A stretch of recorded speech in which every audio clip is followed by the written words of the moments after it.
Hello guys! Hello Pisces! Welcome dito sa aking channel, Kapalaran 888 Pisces. Alamin natin Pisces kung ano ang message sa'yo ng baraha. This is next 3 months reading. So from July, August, and September. So tingnan natin Pisces kung ano ang message na posibleng para sa'yo for the next 3 months. So tingnan natin. Okay? So, I hope na makaresonate ka, Pisces. Okay? Thank you sa lahat ng Pisces na nagla-like and share, nagsusubscribe, naka-follow, okay? Nag-share ng ating mga videos. Sa mga dati kong subscribers and dun sa mga bago. Thank you sa inyo lahat, guys. Okay.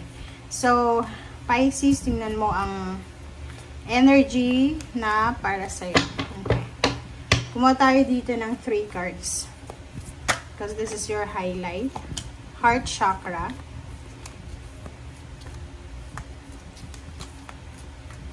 Heart chakra. Next is patience and planning. Okay. Oh, sorry. And then, wow, victory and success. Number 6, number 7, number 4. Kung makikita mo dito, napakaganda nito, Pisces. Okay. Yung first card mo dito ay heart chakra number 4. Ang number 4 card, since lumabas yung heart chakra, sinasabi na sa usaping relationship, okay? Sa usaping relationship, sobrang stable, secured ang relationship mo.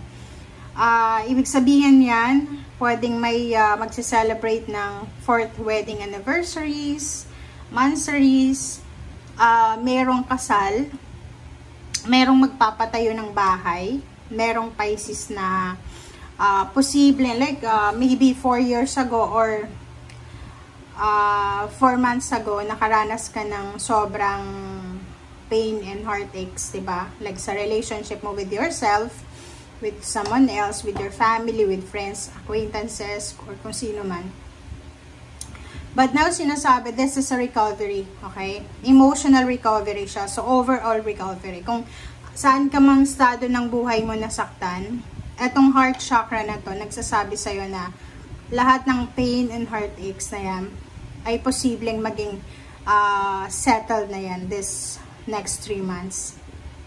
And yun, bibigyan ka ng universe ng pagkakataon para, kumbaga, maayos yung mga dapat maayos, lalo na sa sarili mo. And yung 4th chakra, heart chakra na to, sinasabi sa'yo na kinakailangan mong i-prioritize, Pisces, ang puso mo, ang sarili mo. Halimbawa, kung ano yung sinasabi ng puso mo, yun yung dapat susundin mo. Okay? May mga nangyaring like misunderstanding, competition, pag-aaway, gulo sa pamilya, sa sarili mo, sa kapitbahay, or kung kanino man, sinasabi ng baraha dito na makaka-recover ka. This is recovery. Pero hindi ibig sabihin na ibabalik ng universe yung mga taong nanakit sa'yo. Hindi. Ikaw lang yung magiging stable dito. Kumbaga, acceptance. Matatanggap mo na kung bakit nangyari yon, kung bakit ka nasaktan, but you're moving on, diba? Ito ay moving on. Okay, next is patience and planning. So, sinasabi ng baraha sa'yo dito na congratulations sa lahat ng Pisces. Kasi lahat ng plano nyo, kasi number 7 to, hinihintay mo to diba? Lahat ng plano mo, lahat ng pasensya, pagtsatsaga, prayers, manifestation, affirmation, lahat yan ay magbubunga. Kumbaga, etong hinihintay mo na to, ay tawag dyan, nawala tuloy ako, may positive outcome or result. Kumbaga, kung ano yung pinagpaguran mo, parang fruits of your labor ba? Eto na, number 6, victory and success. Heart's desires, goals, or kaano pa man, sinasabi ng baraha sa'yo dito, Pisces, na for the next 3 months, you are victorious and successful. Kumbaga, this one is triumphant success. Yung parang nasa tugatog ka ng tagumpay. So, yun, di ba? sinasabi dyan na makaka-recover ka emotionally, and at the same time, anumang laban, pagsubok, pera, trabaho, relationship, you are victorious, you are a winner, still a winner, diba? So, ganun talagang buhay. May pinagdaanan, pero talagang kung mabuti kang tao, ibabangon at ibabangon ka talaga ng Panginoon, ng universe. Okay. Pasensya na guys dito kasi sobrang tigas niya. Pisces. Kumuha tayo dito ng 3 cards. 3 cards lang tayo. So, victory and success. Maybe there's money, incoming money for July, August, September. Trabaho, recognition, awards, rewards, or any success. So, kung ano man yan na success na pinipresent sa'yo ng universe, talagang, kumbaga, para sa'yo yan. Okay. Kumuha tayo dito ng 4 kasi lumabas 4 eh. Okay. Wow. Okay, Pisces. Tingnan mo siya. Yung baraha mo na to, since binabasa natin is yung future to eh, kasi next 3 months. Makinig ka sa sinasabi ng iyong intuition. Kumbaga, manatili tayong balanse. Hindi dapat tayo against the flow. Kasi may mga pagkakataon, di ba? Like for example, may relationship na pumapasok sa buhay natin. Tapos, may mga information na tayong nakukuha through intuition. Since matigas yung ulo mo, hindi ka nakikinig. Di ba? Na-experience ko yan eh. Na-experience ko yan. Okay, hindi ko alam kung makaka-resonate yung iba. May experience ako dyan dito sa High Priestess na to. Isang tao na feeling ko sobrang compatible ako sa kanya. Kaibigan, kakilala, pero hindi ko siya kadugo. And may mga red flags na. Kumbaga, meron mga red flags na nakikita ko. Or nararamdaman, lalo na sa gabi. 'Di ba pag nagigising ako ng 3 a.m., 2 a.m., 3 a.m., ganyan. Palaging sinasabi sa akin, parang may sinasabi sa akin ang ating intuition na kailangan mong umiwas sa taong yan. May one time na naginip ako na parang sinasakal niya ako. And hindi ako nakinig doon eh sa intuition ko. Hindi ako nakinig eh.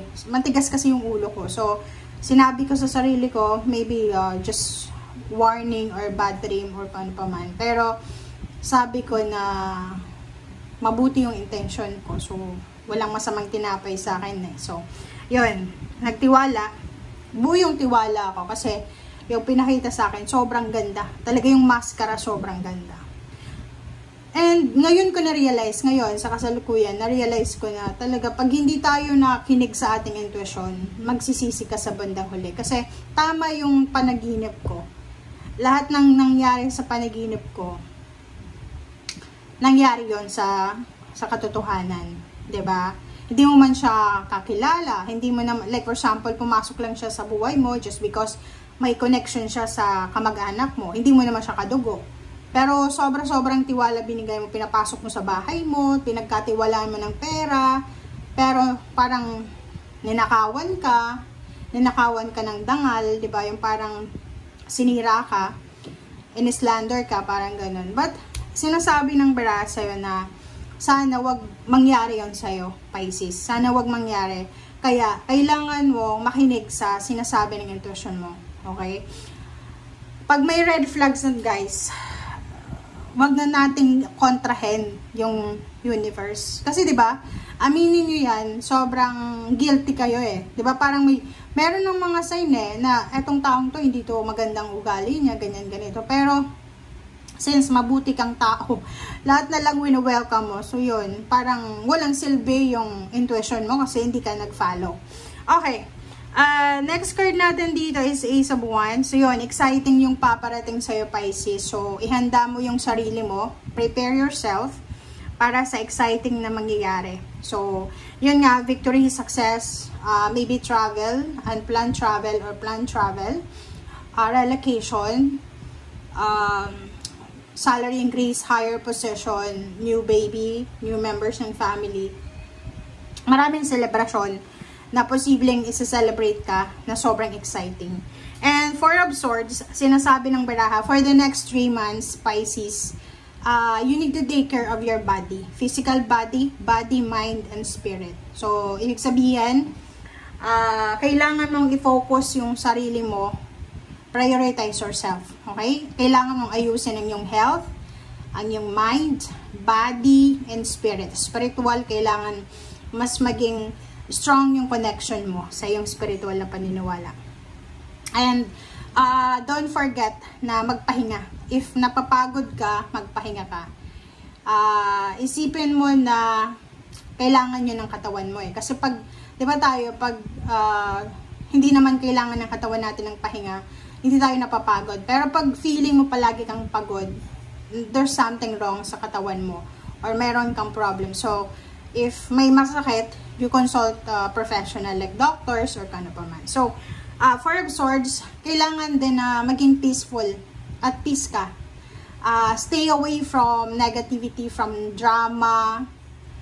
Kasi ganun eh, parang yung baraha mo is resonated sa akin eh. Kasi parang ngayon ko lang na-realize na yung mga past na nangyari sa buhay ko, yung parang inabuso ka, naabuso ka, parang ganun, physically, financially, mentally, which is hindi naman pala dapat, diba? So, Four of Swords, sinasabi ng baraha na clutter and declutter. Make sure na lahat ng decision mo ay pag-iisipan mo. Hindi ka na dapat yung impulsive, aggressive na ako, sobrang guilty talaga sa reading mo eh. Like yung halimbawa, pag may mangungutang sa'yo, dadramahan ka lang, naniniwala ka na. Same sa akin. Kailangan mag-research ka ngayon. Like dito sa Four of Swords, pag may nag-chat sa'yo, nag-text sa'yo, oy, pwede pa pautang. Mag-isip ka muna, isin mo muna yan, and give yourself time para makapag-isip kung may sobra ka ba. Kasi pag yung utang na yan, you're giving your power eh. Ngayon ko lang yan na-realize kasi I have a mentor ngayon. I have a mentor na sinasabi na yung pag-give, 'di ba? Pagbibigay ng pera, depende 'yon. If binibigay mo yung pera mo sa mga taong hindi naman nangangailangan, ibig sabihin noon, hindi 'yon giving, 'di ba? Parang may term sila noon na hindi 'yon giving, parang ganoon. And sinasabi ng baraha sa'yo na you need to give sa mga taong nangangailangan talaga. Hindi yung may humingi sa'yo ng pera, nagpaawa sa'yo, hindi mo alam kung totoo. Lalo sa chat, okay, mag-iingat kayo. Hanggat hindi nyo na-video call yan or hindi nyo na-verify kung sino yung taong kausap nyo online, huwag kayong maniniwala. Yung Four of Swords dito, you need to cleanse.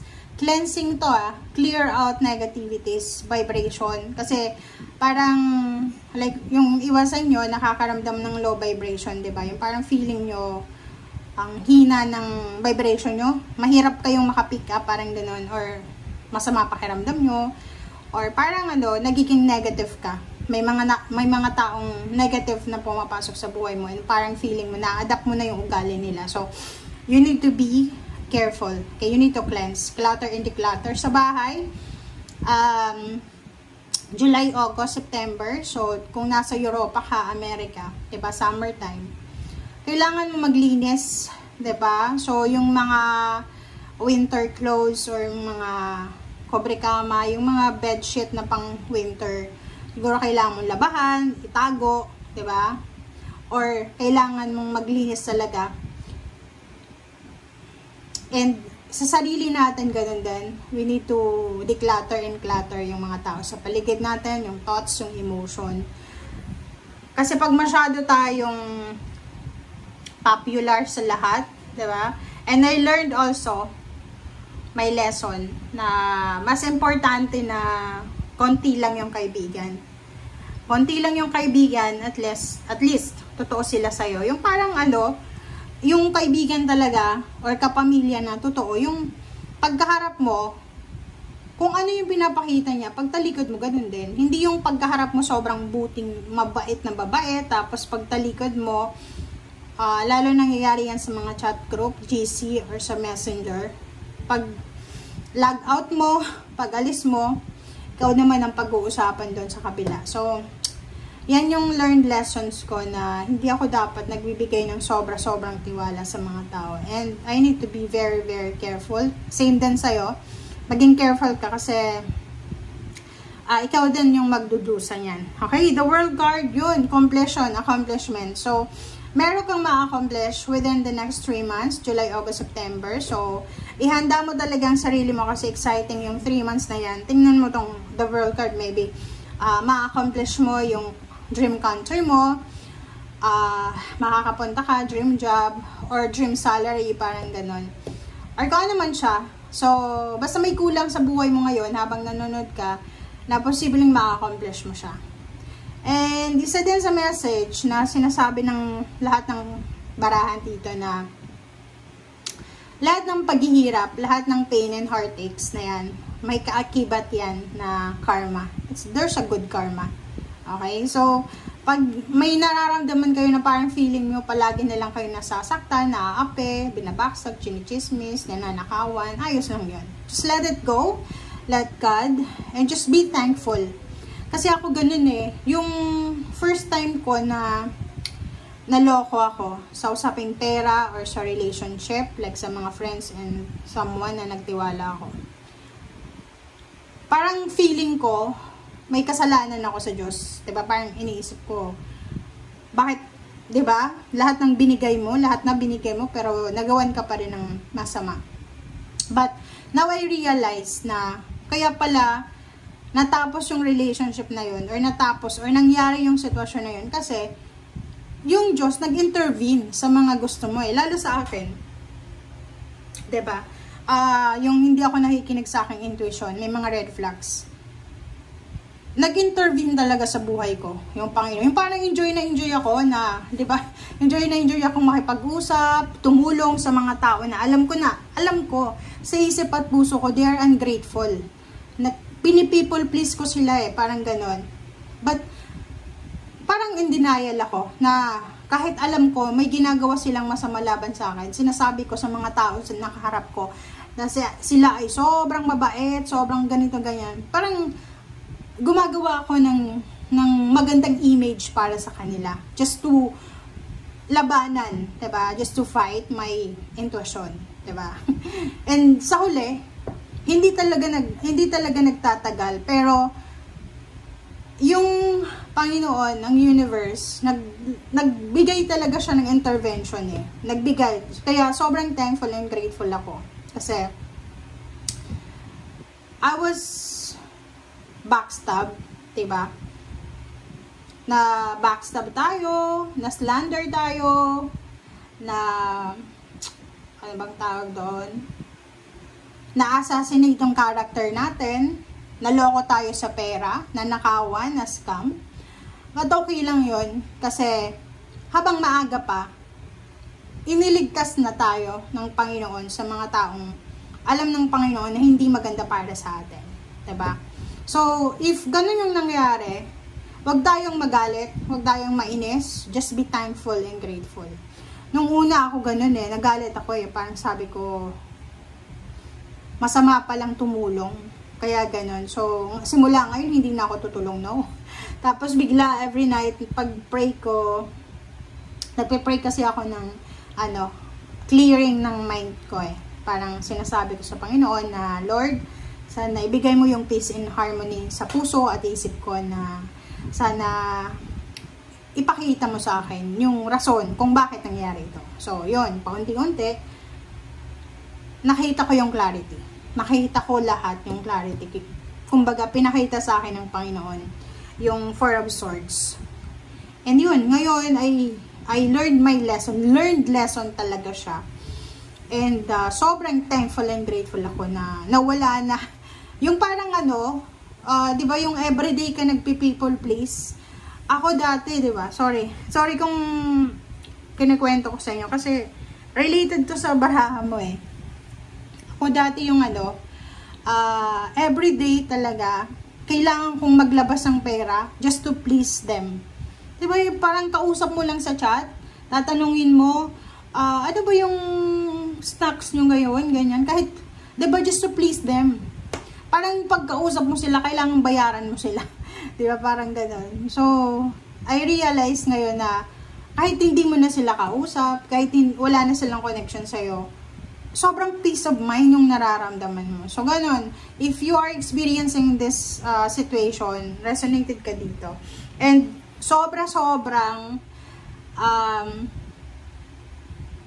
maganda yung dapat balanse. Yung, kailangan planuhin mo yung mga actions mo. And at the same time, go with the flow. Diba? May ganun eh. Hindi yung puro lang plano tayo kasi wala naman tayong control dito sa mundo. Hindi rin puro go with the flow tayo kasi dapat gumawa din tayo ng action. So, dapat balance lang. Number 2 to eh, High Priestess. Kailangan may plano ka, at the same time, may mga bagay ka or sitwasyon na hinahayaan mong Panginoon na mag-intervene sa buhay mo. Diba? Okay, tingnan mo. Tingnan natin dito sa third deck. Okay, Pisces. Tingnan natin. Sobrang resonated to sa akin. Hindi ko alam kung bakit. Siguro, kasi nagpipray na naman ako na sana bigyan ako ng signs or any mga signals. Parang ganun. Lumabas na naman siya. Comment down below, Pisces, if you are resonated. Okay? And, pag may mga victory and success kayong naranasan within the next 3 months, yung parang sobrang biyaya, huwag kang mag-guilty kasi you deserve it. Diba? You work hard, you sacrifice, so, just enjoy. Enjoy the success, kung ano man yan na success na makukuha mo. Okay. Wow! Heart chakra. Okay, guys.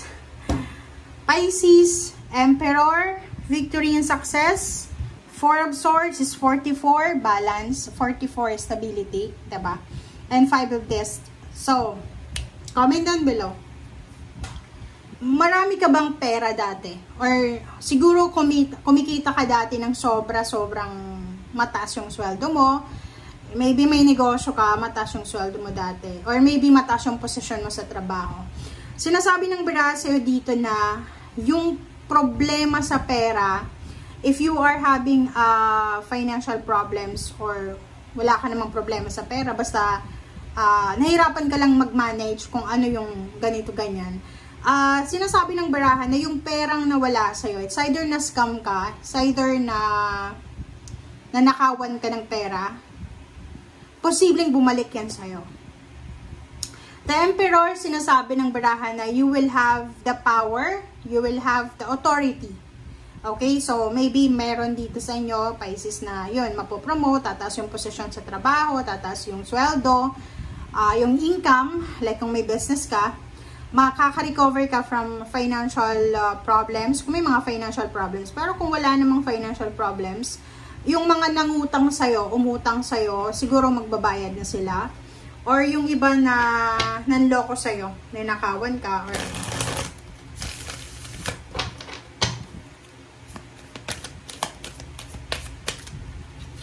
oops, sorry.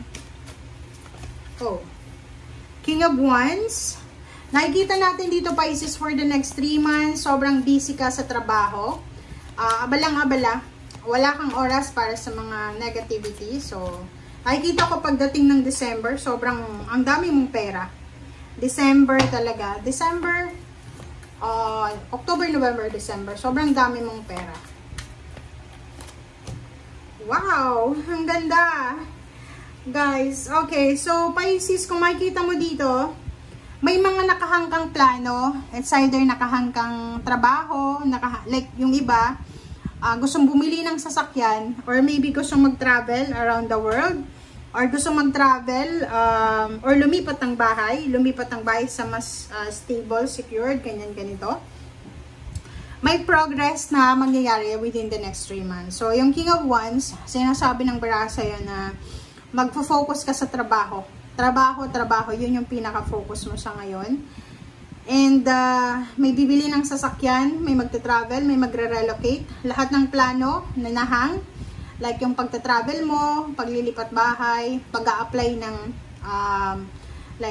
higher position sa isang company, pag-create or pag-launch ng isang business, ay posibleng gagawin mo na yan. So, within the next 3 months, sobra-sobra kang busy. Sobra-sobra kang walang oras para sa kung ano pa man. Okay? Thank you guys for watching and see you again. Bye!